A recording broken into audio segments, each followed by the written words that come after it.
What are your thoughts on the new locker room? It's amazing. It's spacious, a lot bigger than the one we had, and I mean it's just more up to date. A lot of new appliances and stuff like that. So it's always fun to get some new stuff, new toys and stuff like that. But yeah, I've enjoyed what I've seen of it. Got to the end of camp here. Just what kind of camp? How you feel about the work you got done? I feel good about it. Like I say, your tape is your resume, and I feel like I put a lot on tape. I think that as a team we got better.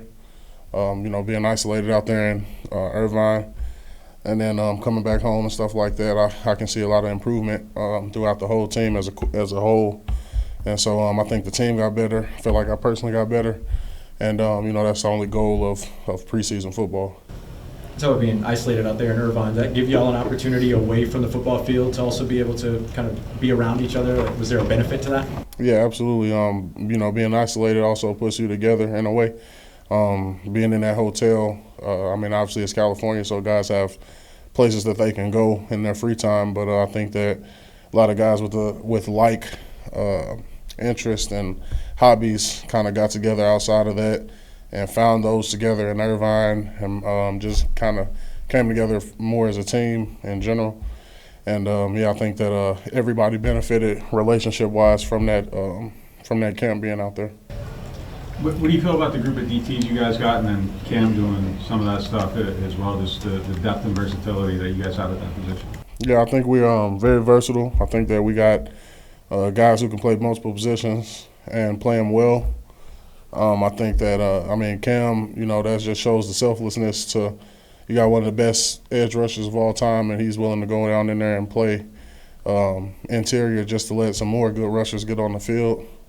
So I think that, that's just a testament to his leadership and what Cam has to offer. And even in year 14, he's still offering us a lot. And I think that, we just I'm pretty sure everybody on the interior can play both nose and 3-tech.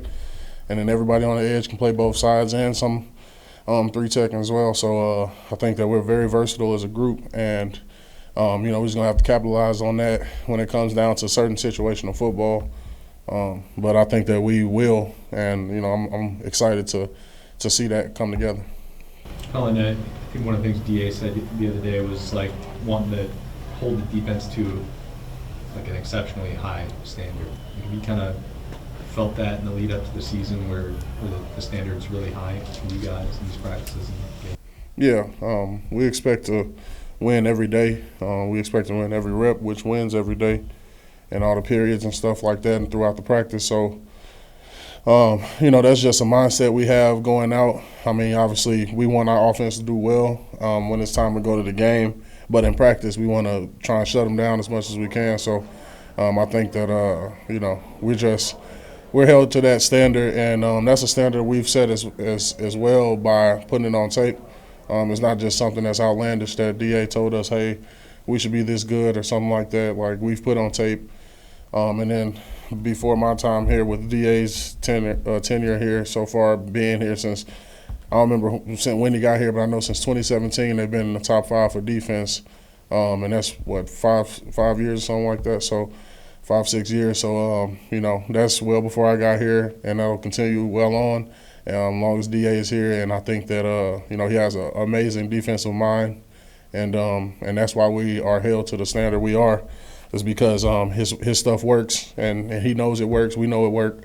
And he always says it's not about what you play, it's about how you play. And so with the scheme working and us having phenomenal players, there's no reason that we shouldn't be, in a top 5, top 3 defense. What do you appreciate about joining this team for the last year and a half that had Mario, Davis, Cam Jordan, and Tyrann Mathieu, and especially the way they're talking about being well aware of their career mortality and want to make everything count, like the mood they set off with that? Yeah, when you got good leaders, it makes the whole program go. And that's a special case where we have a leader at each position group, being each level of the defense. Sometimes you'll have like 2 safeties that are kind of the old heads, 2 linebackers kind of old heads. We got one in each group that kind of is a experienced seasoned vet, and I appreciate that. And then like each one of them have, I'm sure, taken some form of cut reps just to get the fresh, active body on the field.